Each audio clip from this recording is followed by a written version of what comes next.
This episode of the Real Talks podcast is brought to you thanks to the MGF Group, a premier building material supplier in New York City. Whether you're a seasoned contractor or a DIY enthusiast, the MGF Group offers a wide range of premium building materials to suit your every need. From cement to lumber, protection materials and safety nets, the MGF Group has got it all under one roof and pride themselves in timely and reliable delivery. Check out the mgfgroup.com for more information. This episode of the Real Talks podcast is brought to you thanks to the Taylor Public House. Right on the doorstep of Madison Square Garden, the Taylor Public House is the perfect place to connect with family or friends before taking in a concert or sports event. The Taylor is known for its warm welcome, classy ambiance, and comfort food. It has 2 floors, 3 bars, and 2 private event spaces for parties and gatherings. Be sure to stop by and experience the Taylor Public House for yourself, located in the heart of Midtown Manhattan on the corner of 35th Street and 8th Avenue. Check out thetaylornyc.com for more information.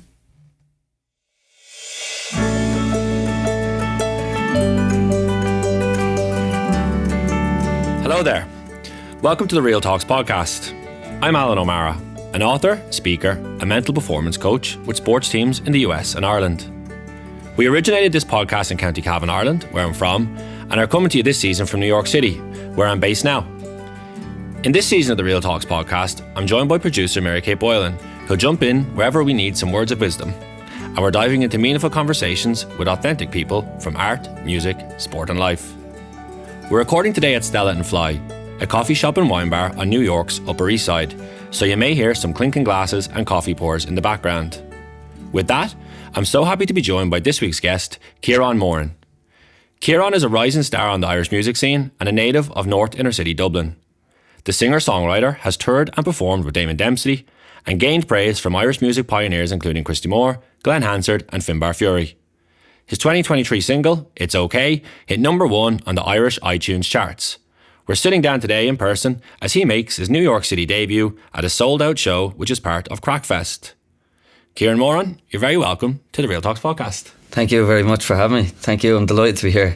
An absolute, I'm thrilled that you're here, Ciarán, and I'm really, really excited to have this conversation. I know as we talk, you've just got into New York and it's kind of a pit stop for you, and I really appreciate making the time. So how has New York been treating you so far before we get going? Yeah, amazing. I'm really enjoying it. I flew in yesterday, so I'm here for a couple of days just in advance. We have the show tonight and then I'll be heading back to Dublin soon then I have some shows back in Dublin that I have to go back and do band rehearsals. It's a full band show, so back to work on them, and it's non-stop up. Loving New York. It's like as I was saying earlier, it's an eye-opener for there's just something about this place, it's a kind of dreamy place when you're here, No, it totally is, and even as I listen to the Eric here on, it sounds like you're working very hard, and there's the sense of that, the life of a touring musician right now, or in terms of you're on the go, you're bouncing around, you're putting yourself out there, promoting your work, promoting your songs, and I absolutely have full intention of going through all that in more detail. But I suppose what I wanted to do is just jump back to, I suppose, your relationship with music, how it entered your life, where it started from, and even, that calling or that graw you have for it. I suppose I was just thinking about how maybe music got its claws into you and kind of you found that love for what you do now. Yeah, I was when I was a kid, when I was 9, I started playing the guitar. So I come from a very musical family. My brother Keith would have been in a successful Irish band when he was a kid. They had a big record deal and they done really well back in Ireland. And I remember when I was a kid, and this sounds a bit strange, but I never forget him having a cherry red Fender guitar in the room we were in.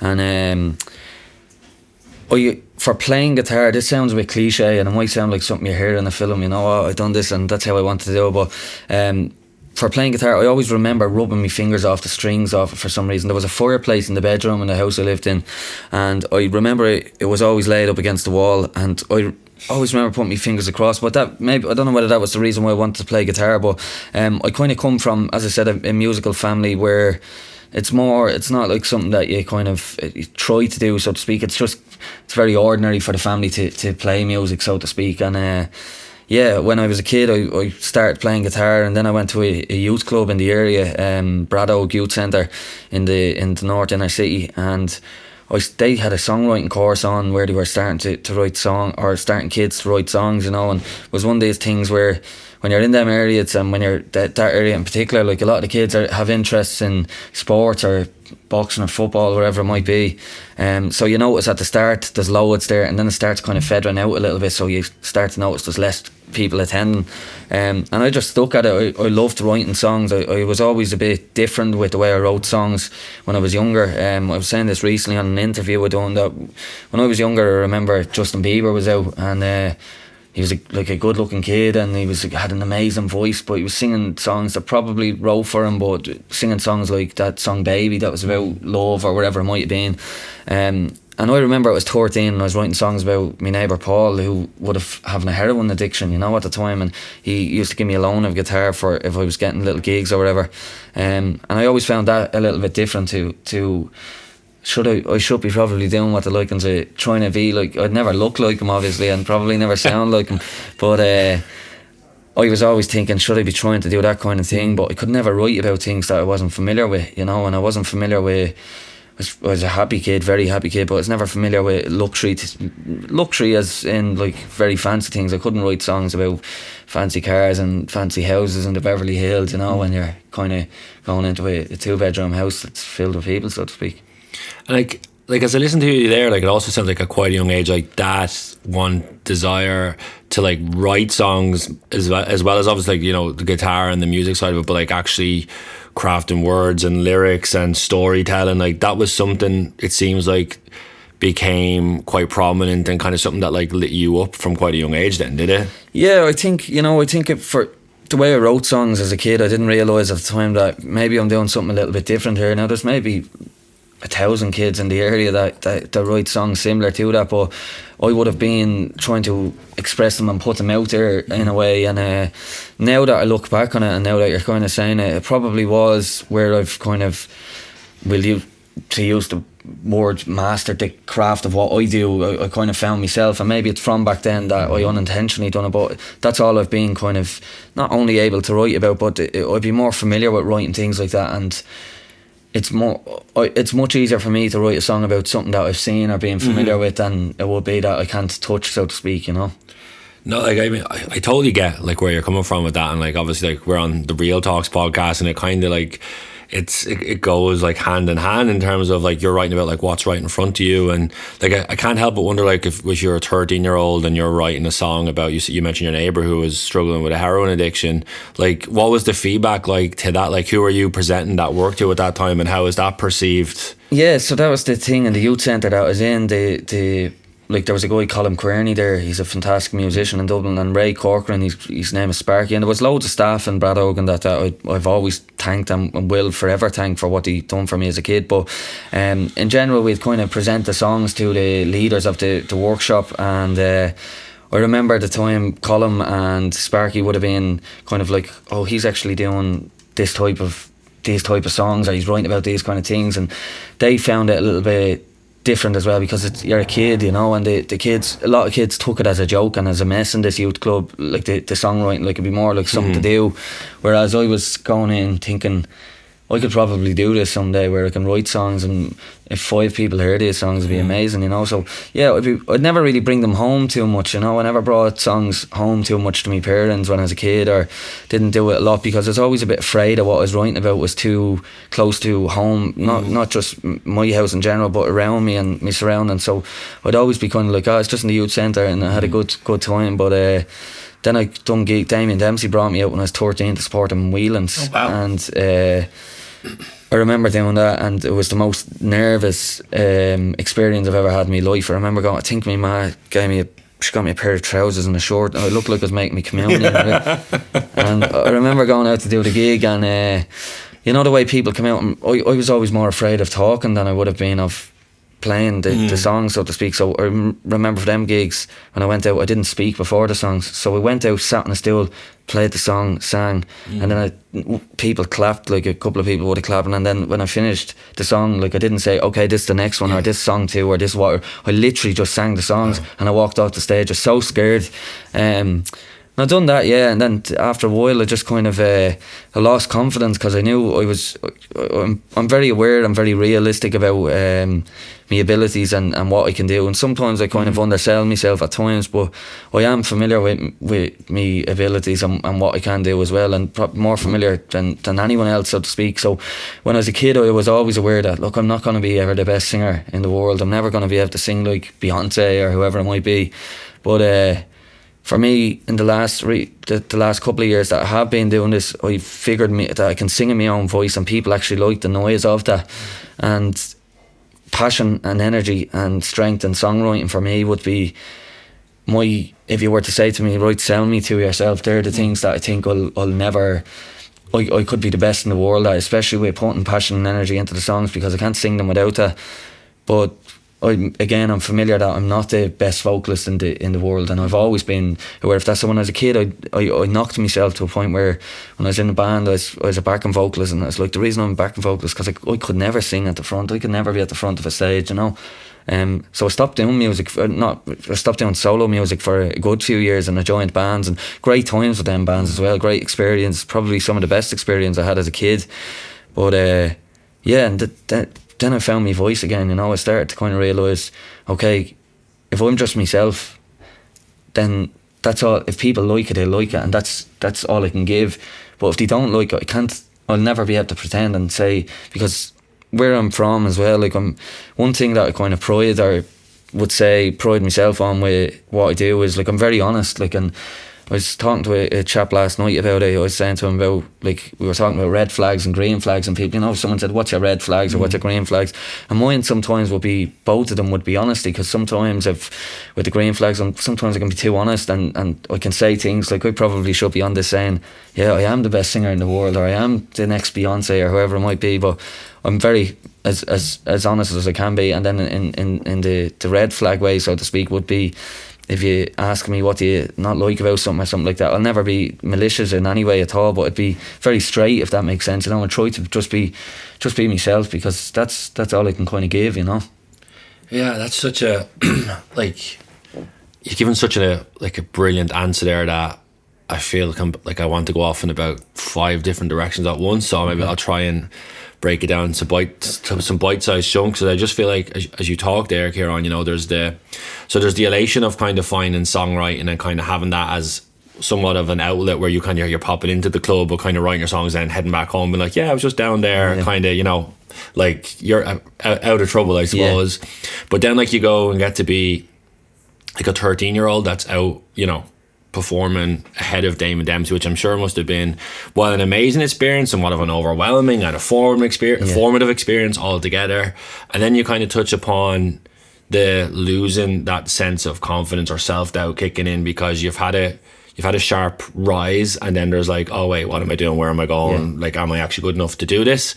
And you come through all that all the way back around to, wait, my magic is me and my authenticity, and like and owning that and trusting that to find what your audience is. And that's something that as I've listened to your music over the last couple of weeks, and since I knew we were going to be talking, like it that authenticity and that like magic really jumped out to me. That kind of like authentic is definitely the word. And I suppose as I just recap that and then to jump back into it, Ciarán, is talk to me a little bit about that window where I suppose the wheels came off the wagon, where you go from having that breakthrough songwriting, getting to perform. I'm sure Damien is like a hero of yours and been up there on stage, and you said getting the stand-up clap. I'm sure all the endorphins in your body went up through your head and into the sky. Yeah. And then kind of just talk to me kind of what's happening then in that next chapter of it, in terms of losing yourself in that, because I think it's a really important part of anyone's journey in terms of trying to be a high performer, trying to be successful. Most of us go through those lulls, those dips, those self-doubts, the questioning of self. And I'd love to kind of hear a little more like your perspective of that and how you reflect back on it now, considering we're sitting here talking in New York and you're able to like have a look back on it with a bit of perspective, but also I'm sure the lessons you still carry around with you, and it's still part of the journey. You know, one of the biggest things about that is dealing with knockbacks and dealing with like finding how to work your head in a way that you can. Some days are going to have big highs and major highs, and then the next days you're going to have lows. But when I was 13, I was doing the support of Damien Dempsey. At the time, I actually didn't know who Damien Dempsey was before, and that was never in a disrespectful way. I was only a kid at the time, and I didn't know his music back then. And Sparky had, the youth club had been saying to me, you have to listen to this fella and that, and obviously I started listening, because there's a lot of, I won't say similarities, but there's hints of what I do with Damien's music. But the thing was, when I was 13 and I'm going out to support Damien Dempsey, I think I'd done a radio show at the time, Nair FM, a couple of weeks before, because I was going out to do the support with Damien Dempsey.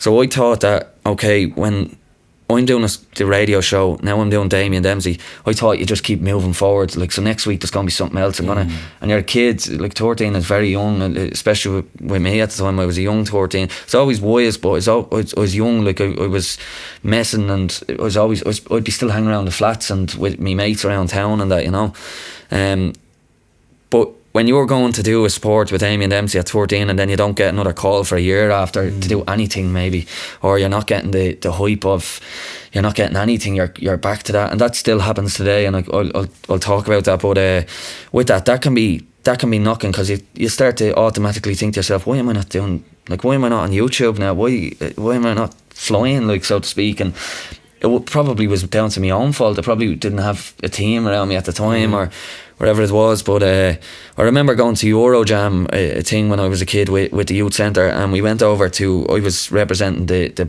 Bradog. We met people from different countries, Sweden, Belgium, there was several different countries, people there, artists that it was like a mini Eurovision for youth clubs and that, and we done a week, and I think we stayed in a boarding school at the time for the week, and it was a great experience meeting everybody and that.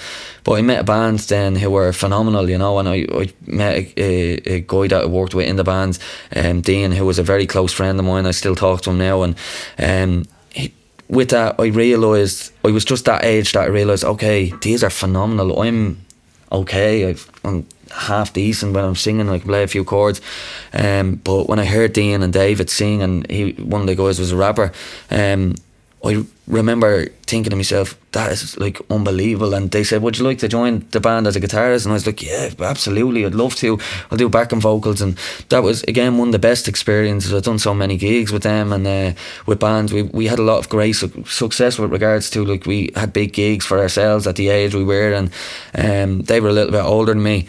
But from my own point of view, that's when I was realising more and more that when I'm hearing this phenomenal singer, whether it's David or even in a band with my brother a few years later, when you're hearing someone that's a lot stronger than you, you're automatically assuming that, right, I might not be able to do that, but if you have to be a guitarist, or if you have to do backing vocals or whatever, but going back to the thing of where I started to find it again was when I was always writing songs, and again, keeping them to myself, never letting anyone really hear them, never putting them out there. Or even when I was in the band, I'd be writing my own stuff on the side, and I'd bring it into the band. They'd love it at the time, they'd loving some of the stuff for the band stuff that would be saying. I have a little chorus here that I could use, but I'd always have a book of songs or songs penned that were no one really heard, so to speak.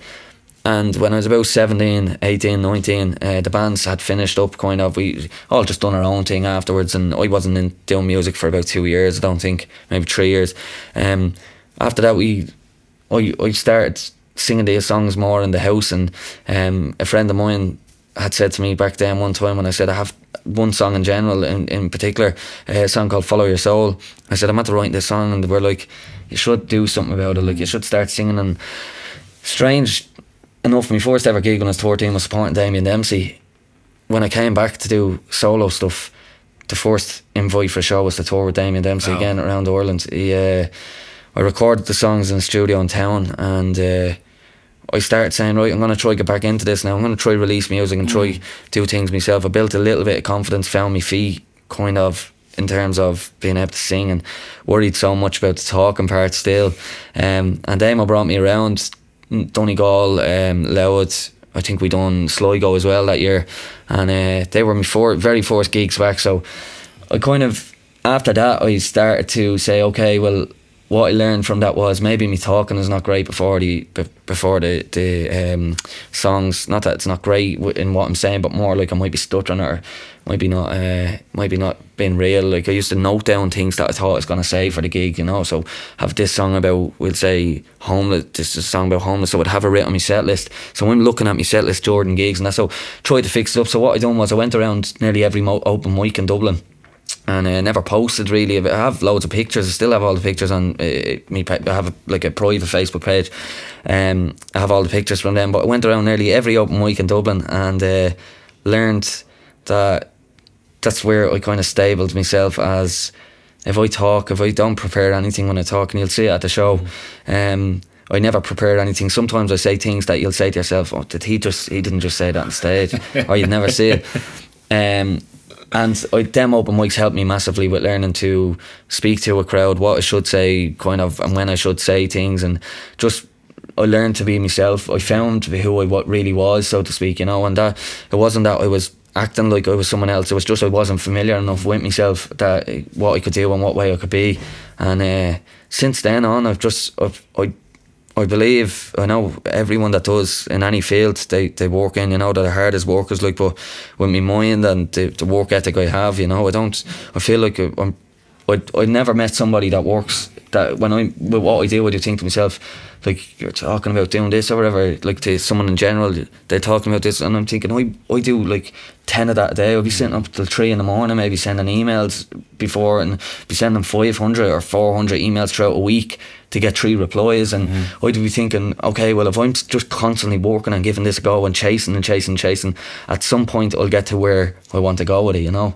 And with that, that's I do always say, look, I'm you hear the hardest working band in Ireland, the hardest working, for me personally, for myself and to myself, I'm the hardest working person I know in my head with music, you know, because there's nothing that kind of interrupts it, so to speak. I'm just focused, so to speak, and driven towards trying to get to where I want to go, you know. Yeah, that's so powerful, Ciarán, and like a number of things you said there actually took me back to the conversation we had with Katie Boyle earlier in the podcast series around, like, I suppose the work ethic of, you know, trying to make it happen for yourself and to be able to keep going and keep knocking on those doors, sometimes having to kick the door through. Yeah. That's one part of it. The other thing what reminded me of, Ciarán, as well, is like, as we all, you know, as many people will find those kind of avenues or lanes that they want to go in life, and yours in this situation with songwriting and music, like most of us, if not all of us, have variations of that self-doubt where you question yourself. And what jumped out as I listened to you there was like, it was a friend that gave you like that nudge, like, you have to do something about this. And Katie talked about it too, been like, a couple of her friends were like, you're gas, like, go and do an open mic, do a stand-up, like do a stand-up show.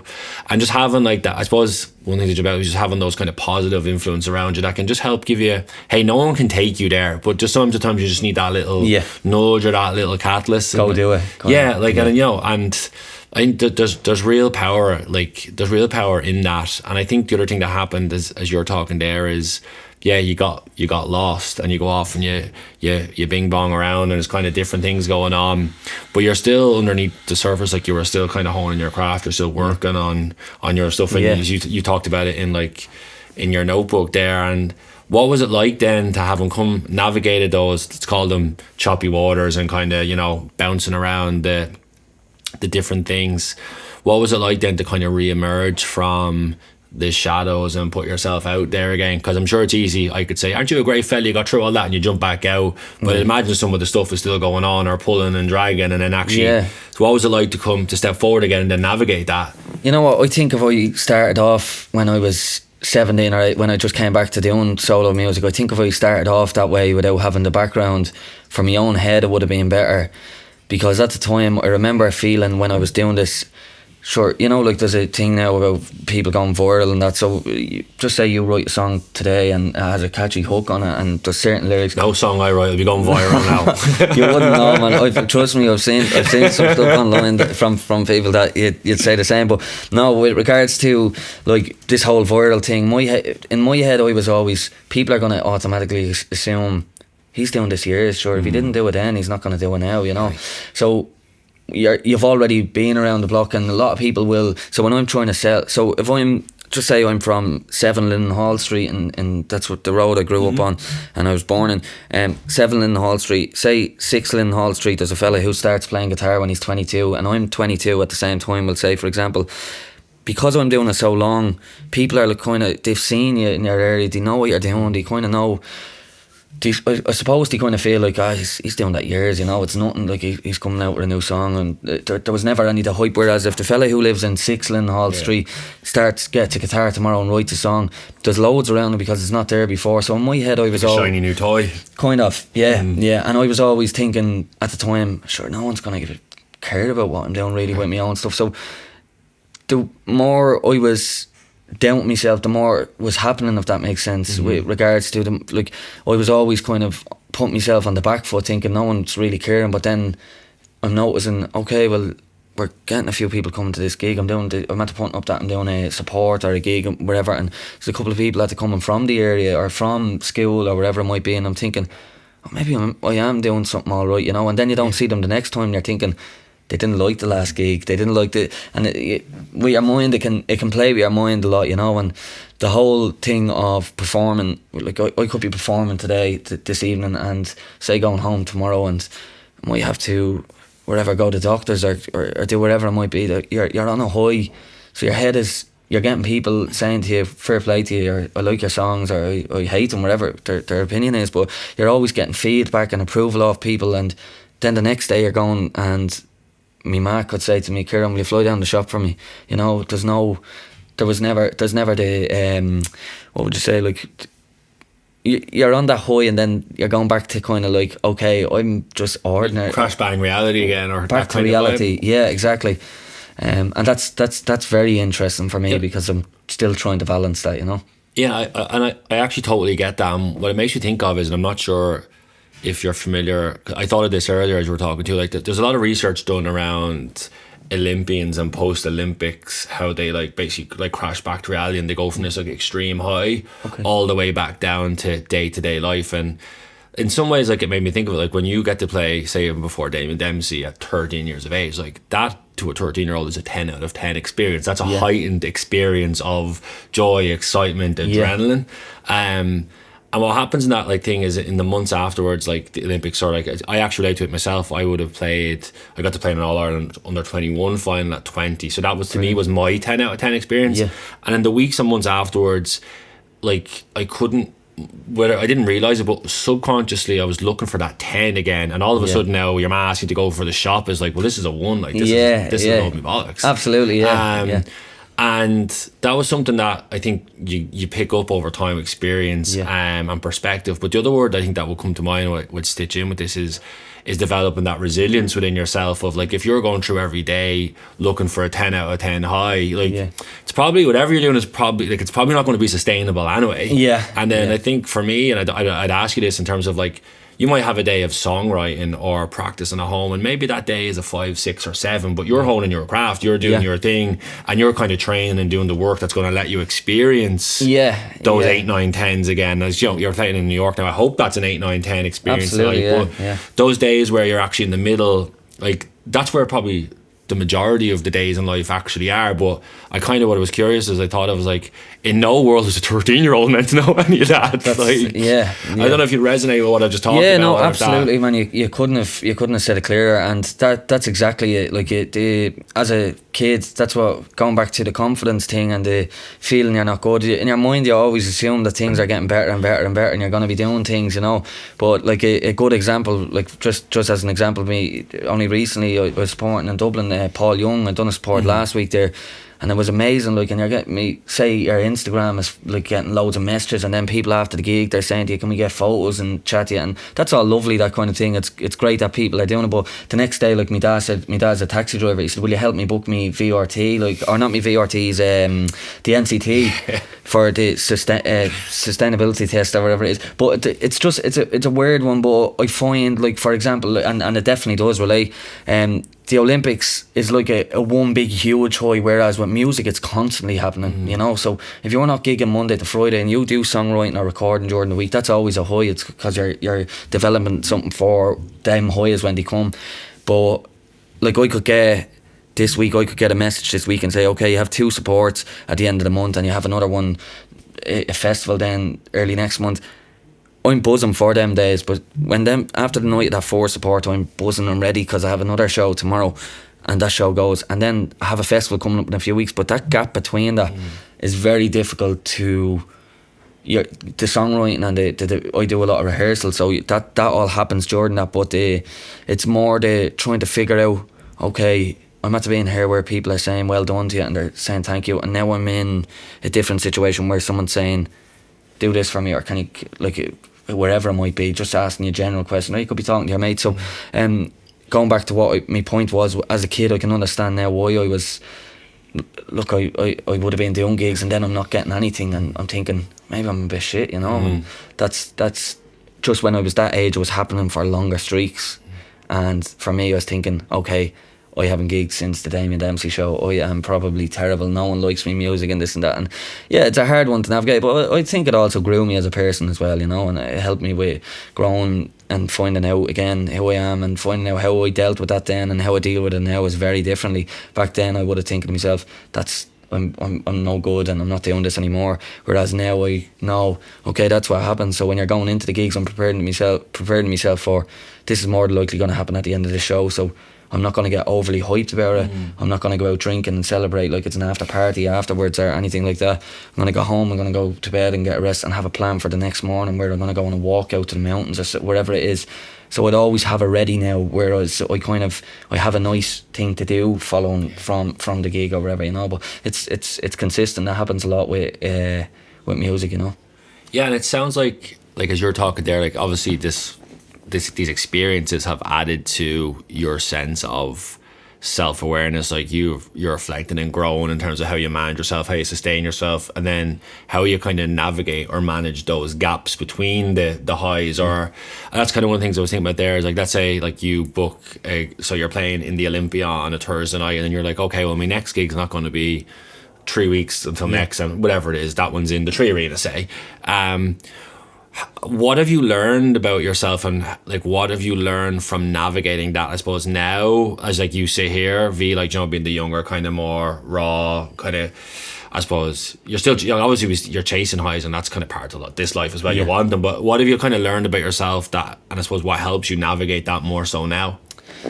I think one of the biggest things that I learned about myself from them experiences especially is the way my adaptation to that, like how good I can kind of figure out now that, okay, this is just, I'm going to do a gig and there's going to be a lot of people at this gig, say support or whatever it is, or there might be no one there, but just for example, if there's loads there, they're probably going to say our music is great and that. But tonight when I'm finished, I'm not going to put my head up and think that I'm Snoop Dogg or whoever it is, you know, and I'm going to enjoy the moment on the stage. I'm going to present my songs to the audience that are there, and then I'm going to go home and figure out what my plans are next. I'm not looking back and thinking that was amazing and it was great to be getting asked to get a photo or wherever it is, and I'm not saying that in any braggy way or anything like that. It's all it takes to come across like that, but more in a like, I'm not sitting back at home and saying to me, man, that I'm not getting asked for loads of photos. I'm not getting,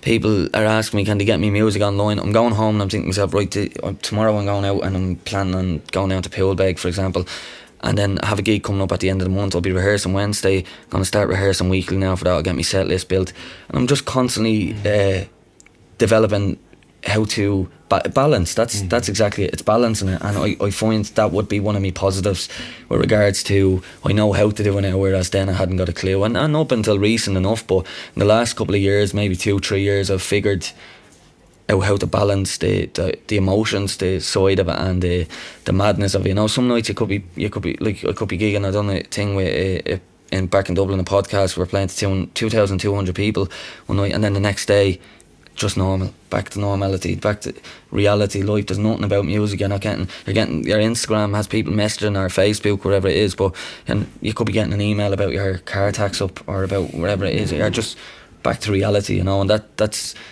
figuring the balance with them is important, you know. And then, like, what is, like, say when if there's those lulls in the music cycle, or there's those lulls in the schedule, Ciarán, like what is day-to-day life there? Like obviously as part of this journey, when we're chasing our success and we're chasing our journey in our careers, like still have to, you know, pay bills, pay the car tax, like be financially stable or have some sort of security. Like how are you navigating that at the moment in terms, or if that is an issue, like because that's part of it, that's like that's one of the hurdles that often blocks people from, I want to be a writer, or I'd love to be an actor or a athlete or whatever it is.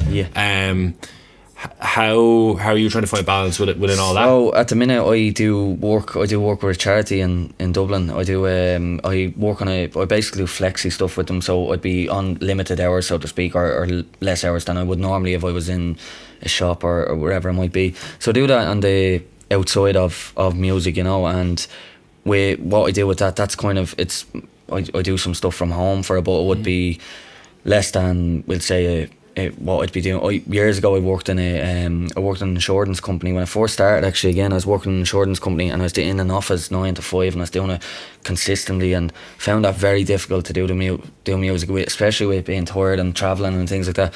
But since COVID, after COVID, I kind of, obviously a lot of people were in unfortunate positions, especially musicians as well. But I've actually never depended on music to financially to be financially safe, so to speak, at the minute. And the way the music world works with streaming, I was only talking to a guy about this yesterday, the way that works, it'd be very difficult to not be doing anything. I know some musicians that would be playing big shows, and they would be doing something on the side. Usually it might be graphic design or something like that, or even recording in studios. But I do some work with the youth club in town as well. The odd time I've done songwriting courses and that way with them, the one that I would have gone to when I was a kid. So things like that, that's kind of me, we'll say, me kind of life outside of music, you know, which I put as much effort into them things as well. And I love that kind of side, because that's where I can separate from music, so to speak, and I can go back to, okay, this is normality again, you know. Yeah, and there's helping, I suppose, like the perspective of, you know, like music, and you are a musician, but obviously you're more than a musician as well. Like you have your family, your friends, your life. And then I suppose the reason I asked that question is, like, myself and Mary Kate were talking about it recently too, Ciarán, and look, it'd be easy for me and you to sit here today now and be like, oh, we're both in New York, it's all happy days, you know, brilliant, like, is life great, flying it. And I suppose as you like hone your craft and pursue that journey, like there is, like, we all only have, like, we don't have unlimited energy, and we don't have like unlimited time. And you said, if say doing the insurance where it becomes a drain, and like we spoke about this recently, of like someone could be like, oh, Alan and Mary Kate have their podcast, that's great, fair play to them, but then there's other work that has to be done around it to kind of pad it out. And I think it ties back in with, like you said earlier, about the kind of the viral culture we live in, or just like post your stuff online, you'd be grand, do you know what I mean? But also, like, the reality of that is often more challenging. I just feel like, in terms of us having a real talk today, I think like it's important to acknowledge that. And like, I don't know, did you want to like jump in or add anything in from that perspective, kind of to the point that Ciarán was just talking about? Yeah, I love that, because it's just so much more realistic, right? Like, I think that it's one of the things that kind of holds people back when they want to say, like, they have a creative endeavor that's like their dream thing, but there's always like a way that you can figure out how to work around it. And I think when we talk about the creative work that we do, it's cool to acknowledge, like, and there's other stuff we're hustling. I think for just with regards to, like, with a lot of musicians, so you'll see, like, online a lot of, like, you never really post about your kind of personal life or work life. Most people don't. And as I said, like, a lot of musicians in Dublin, I know anyway, would do like cover gigs, you know, the pub gigs on a Saturday and Sunday, or during the week in Temple Bar. And that would be, like, if I want to be a full time with regards to, like, everything is, I'm gigging every night and I'm doing, I could have the option, or I could have the option to go in and do cover gigs. But my thing has always been, if I'm getting paid to go in and do gigs on Thursday, Friday and Saturday in Temple Bar, and you message me, Alan, and say, look, I have a show in New York, I'm in New York, say, and there's going to be 20 people here, there's no fee for it, or there's no, or you're getting offered to play in a place that's paying €200 to get you to sing a couple of cover songs. I've always been afraid to go into that world in case I thought, okay, if I'll start losing the interest in the originals once I do that. So for me, it's the idea of, like, how I'd fund me recordings and things like that would be just working outside of the box, you know, but focused on everything, and kind of most people, believe it or not, and maybe not kind of the superstars, I don't like using that word, but in Ireland anyway, the big people, but there's a lot of touring musicians and that do stuff on the side, whether it be working in the studio or sometimes it's involved in music. But some people that work in Tesco, I know a fella that's very successful in Dublin, and he was working only until recently, but he's working in a Tesco nearby, and you never know it from online, because online is a false world, you know. Instagram and Facebook is all fake, but I think you have to have something, you know. Most people would say to you, leave everything, if you put everything into your music or whatever it is, leave what you're doing on the side and leave jobs or whoever it may be. But if you leave them and try to put everything into music, for one, you want to record in a studio. Some studios are minimum €700 for a day. You can't do that without, like, if you're not like, so it's just, again, balance is important, you know. I think it's figuring out what allows you to keep your creativity going. Because for some people, maybe doing covers, it's like, okay, well, it's still within the realm. But if for you, that doesn't really work, it's kind of navigating what allows you to be your best with your art. And then kind of, so that could be, some people that is a 9-to-5, like having that security and doing it on the outside. And then for a lot of other people, it's piecemealing things to make it work so that you can put all of your creativity into your art. Yeah, I think I'm really glad we got to like have this part of the conversation, because obviously as well, like we're in New York City right now, and it's so like you can be in like a diner down in Midtown, and like the person like working in the diner could be playing like in a theatre that night to a couple of thousand people, you know. And like to the point Mary Kate just made, like it is about finding that balance. And I think the important point that I was making, that situation is like what works for Ciarán is going to be different that works for Alan, and what works for Alan is going to be different to work for Mary Kate, because someone's like, okay, you said, someone's like, no, I'm going all in, like cut it all the way and I'll make it work. And that can work, absolutely, but it also can be detrimental to your creativity and detrimental to your motivation, because like if your security, your stability reduces too much, like it has a knock-on impact mentally. Other people, as you said there, big, no, have my X amount of hours a week, punch them in, like it's nothing to do with what I want to do, but that helps kind of compartmentalize it. And then as you said, then Mary Kate, like there's some that will do, I'll do the cover songs on a Thursday, Friday, because I'm still practicing, I'm still getting a little tickle of the performance, and I'm really glad we got to have that in terms of just, and that was something myself and Mary Kate talked about from the start here on, is like we want, like in terms of these conversations, like it's easy. So we could just sit here this morning and say, we're in, isn't it all great? Aren't you a great lad? Aren't we all great? Like in life, we're all flying it. And it's never that Instagram world, and that like it's often more messy than people think, you know? And like I wouldn't, for example, with what I do, as I said, I do work with a charity back in Dublin.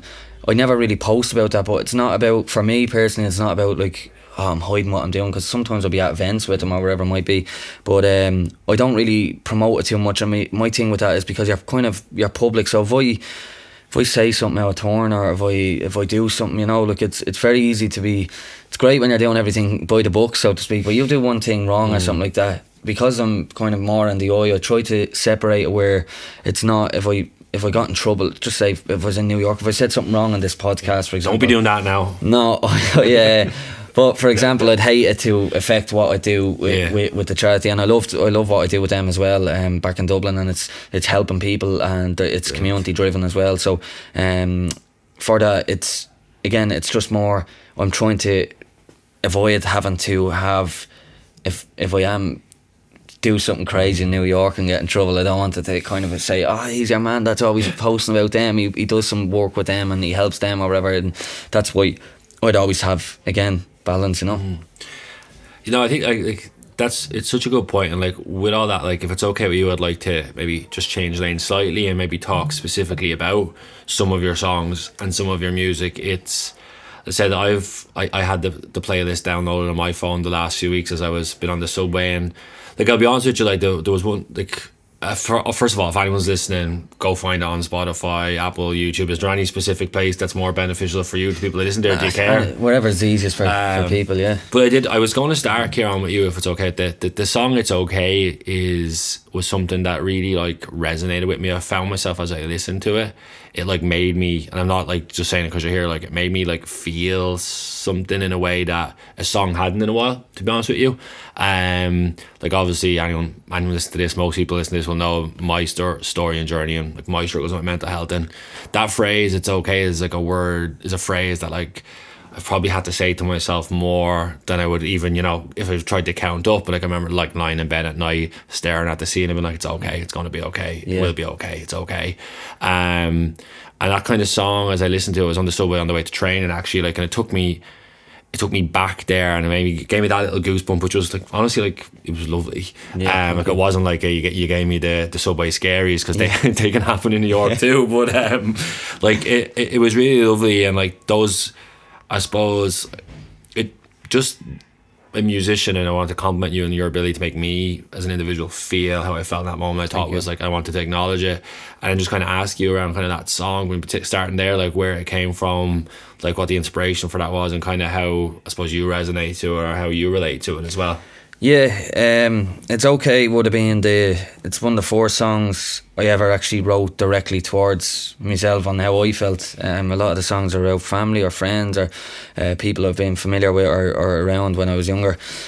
I was trying to write this EP. I was in a long-term relationship since I was 16, and that relationship came to an end towards the end of, I think it was 2022, the end of 2022, start of 2023, and with that, in fairness, it was like it wasn't like usually the norm is when relationships end, it's kind of, there's a fight and something happens. With us, we were just kids and we matured, and both kind of mutually agreed to kind of call it a day, so to speak. So I wasn't living back home or anything like that back then when I was in the relationship. So obviously when you move out, you can either go rent now, you can go back home for a while. So we went back home for a bit, and I would be a very outside of music that people don't really see as much on stage. Sometimes I can express a bit, but people would know me as a very happy, kind of buzzy, I'm a messer, I have a joke, and I'm like, I can be like, sometimes when people meet me and they get to know me more, like if you were talking to me for tomorrow, you met me for 2 hours, you'd be like, I didn't actually realise he's like that, he's a bit of a mess and fucker, whatever. Sorry for posing.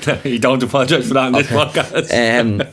And so sorry if you're listening, Mum. Where I'm going with it is, with It's Okay, I'm at the time after this relationship, I'm going into my house all the time, and my ma and my dad are there, and my brother's there, and I'm going in happy, you know. How are you, Ciarán? How are you getting on? You know, and I'm doing great, so to speak, to them. And I always remember when I'm lying in bed at night, for some reason I'm saying, this is actually a bit shit, and like this, I'm not actually feeling good. I've always been a bit scared to talk about mental health, more so or talk about feelings like that, more in case people thought I was jumping on a bandwagon. If I'm honest with you, that was always my fear. Of never wanted to really speak too much about it. But with regards to the song itself, I was trying to write an EP or an album, and I said, I'm going to knuckle down 2 weeks, I'm going to just write these songs, and I've tried to force them. And I wrote all these songs, and they were all cool songs, and I still have them, but I couldn't get that song, you know, the song that was there. And God honest truth, I woke up one morning, and I said, this line, the start of It's Okay, was it I was broken, was it I was hopeless? No lie, the melody came, and them words came to me at the start. Like, was I broken back then a few months ago when when I was feeling like that? And the song, maximum, I say 10-15 minutes, but maximum 20 minutes, every line of that song just fell out of me. Wow. And the weird thing is, usually I come up and I'll take the guitar and I'll come up with a melody, or usually I'll have an idea of melody and then take the guitar. With this, it was like the song was there, you know. So I kind of had this thing, was it I was broken? It was even the flow of the way I was singing it. So I wrote this song, and I grabbed my phone and I said, I have the song that, one, it's the song I've been looking for with regards to, I'm getting that feeling when I'm listening to it. But then I'm writing parts of it, and I'm realising a lot of it is from what I'm thinking about. When you're songwriting, you're thinking of everything, and I'm realising as I'm writing the song that this is all about me, you know. Most of the lines are directly towards me, but then as I'm going on with it, I'm thinking, I'm reading back on the lines, and even now when I'm listening to some parts of the song, I'm thinking, that's exactly how I was that time. Like, I was going to bed, as I said, I was happy with everyone, because I never wanted to show weakness, you know, because that's who, not hard man in any way, shape or form, I don't want to use that word, but I'd be very kind of like people that know me just as a buzzer, you know. I'm always happy and always having a buzz, and and then I'm going to bed. And I always say about no matter what feelings or if you're physically hurt or you're and about not being yourself, one of the biggest things for me is when you lie down at bed and put your left ear or your right ear onto the pillow and it closes up that noise. What goes in your head then is more painful than anything for me. It's okay then came from me feeling when I put my head down and thinking to myself, I telling these all everything is grand, and it is fine in some ways, but I actually feel shit. Like I don't feel good, like not in a way that I'm looking at suicide or anything like that, but more in a way that like I actually don't like the situation I'm in. I don't know what I'm doing with myself. I don't know where I'm going. I don't know what to do. And that song came from there. And the "It's Okay" part, I always explain how every time I sing it, even up until last Saturday when I was gigging, feels like I'm getting a hug each time. Like it feels like someone is who I don't know, why I don't know, but I feel like I'm giving myself some sort of comfort. And I spoke with a guy about this before, and he said to me, it's like firefighting, you know. You only realise how big the flame was when it's put out, so to speak, you know. Yeah, wow, that's such an incredible way of putting it. And then also just even for me, like say I listened to the song and I had my experience of listening to it, and now even hearing you talk about it, it's like even making me feel, straight up it's making me feel like it again. Like just personally, obviously I relate a lot to the various things you talked about, like the nighttime thoughts when you see, like you said, when you close off one ear and you're just with yourself and the door closes, and maybe you find yourself, if you're at the Joker in the family or with friends, like, you know, that's the place where you kind of take the mask off, and then you get to just lie down and be like, well, what am I actually thinking about? Like, what am I feeling about? And then to kind of like be able to articulate it in that way, it's just really, really powerful. I think that's such an incredible thing about like art, and obviously yours is music in this way, that I can be sitting on a train in New York City and get to feel that because of something that you've done, you know. And I'm sure people who listen to your music, and hope people feel, if anyone's listening to this that hasn't listened to it, they definitely should. I suppose you mentioned like kind of so I suppose what I'm thinking of is a lot of this, say the other songs you'd written were about other people, or kind of the storytelling maybe part of you. I'd love to know, because so you write that song, you have that moment, like you get like, like this is it, let's go. Did any part of you in the weeks after that think, I'm not gonna, like, if I share this, like, this is me and people will know this is me? Was there any kind of apprehension or tension around that within yourself? Do you know what, that's something that is, it's weird you say that. When I recorded that song, I went into the studio after recording, and I recorded two more. I recorded two of them are actually unreleased. A song called Unsung Heroes, and this was after It's Okay, probably a few months or a few weeks later, but I recorded two other songs after, and I didn't really want to release It's Okay at the start. I was thinking to myself, not even about people will know me, but more I thought to myself, I'm always afraid to get labelled of someone that's jumping on something, you know, because the songs are about topics, like sometimes I'm writing about domestic violence, or the song might be about like mental health, and I'm always not necessarily afraid, but I'm conscious that sometimes people would probably say, now he's doing a song about mental health, and you know, what I write about is honest, you know, and it's very straight, and it's straight to the point. And It's Okay, I was at that stage where I was afraid of it, and then I said, you know what, I think this, I never had an intention to put it out to help people, you know.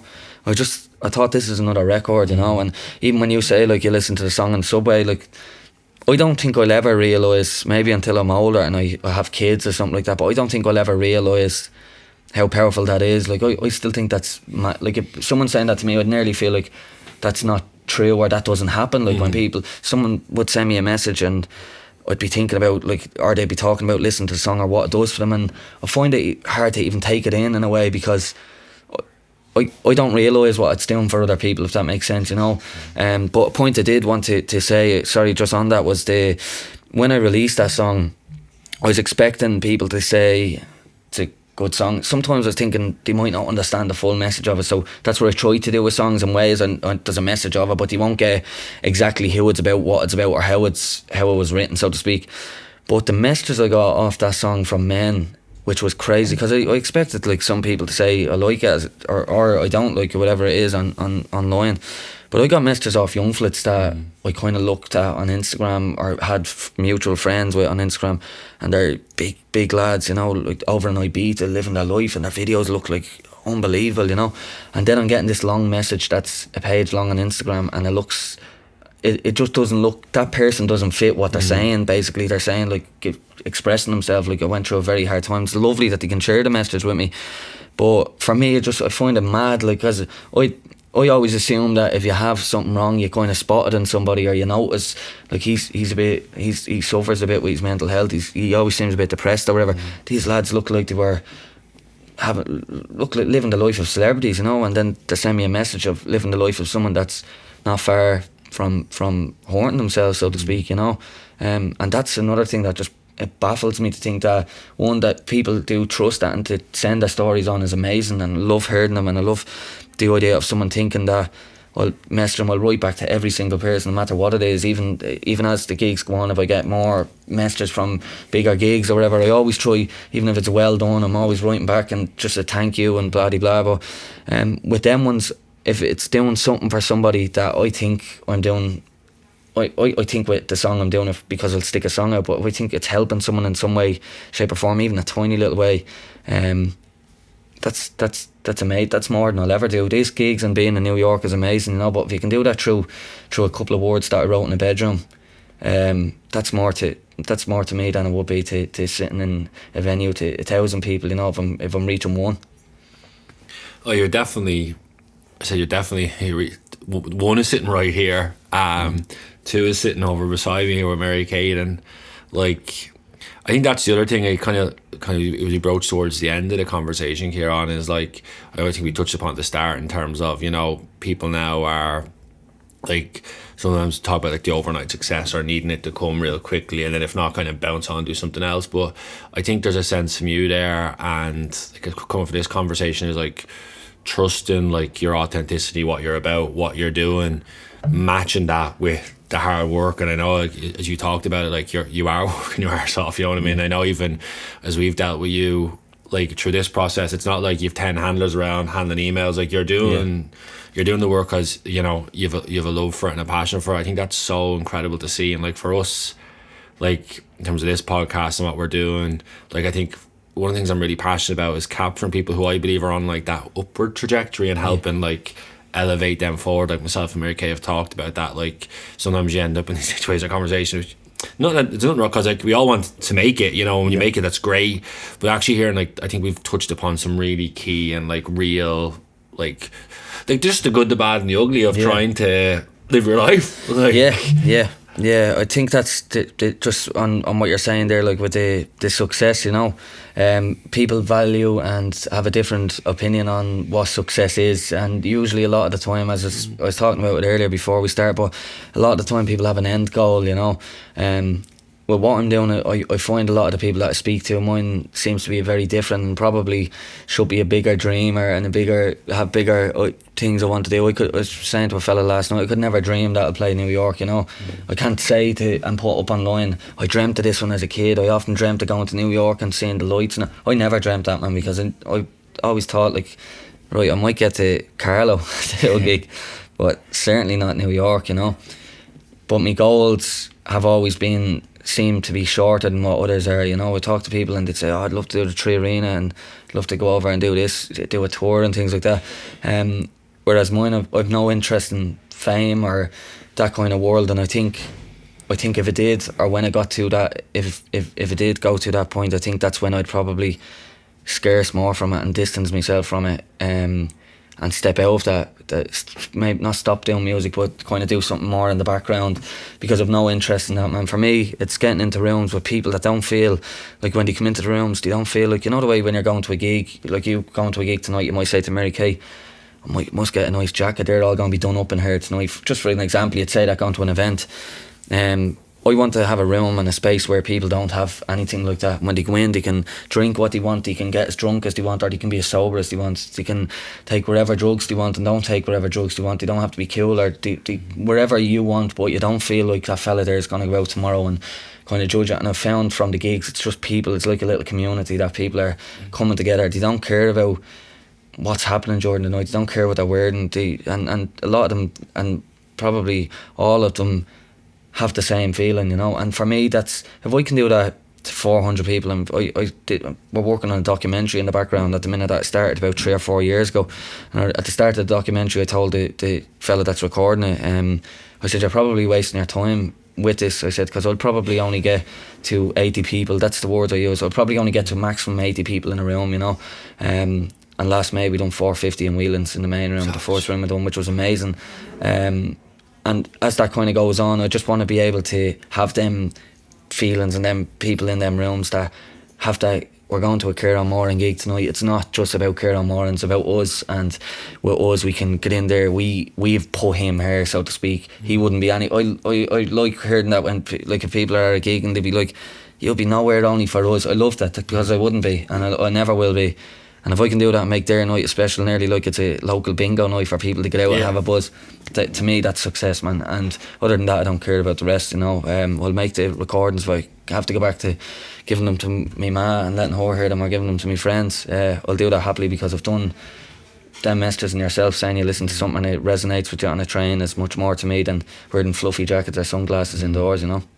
No, I absolutely love all that, and I think it even like resonates like in terms of that sense of building your community and your tribe, and then like letting your work and your art like find the people who it's the right fit for at the right time. You know, someone might find a song, by the way, in like 5 years that like it doesn't even know you're doing it now. That would still happen with me sometimes, in terms I get a message like, I just found your book there, and I'd be like, what? That's like, because like, your life moves on, you're doing something else. But that's some of the beautiful things of, say, of your music, of this conversation today. Someone will could find this conversation in years' time. And I suppose we wrap up, Mary Kate, I don't know if you had any questions you wanted to finish up on in terms of just, I suppose the reason I asked that is, like you're saying about, I know, and I heard you talk before about writing stuff in your bedroom. Maybe people in my house will hear it, on the street will hear it, Dublin will hear it, Ireland will hear it.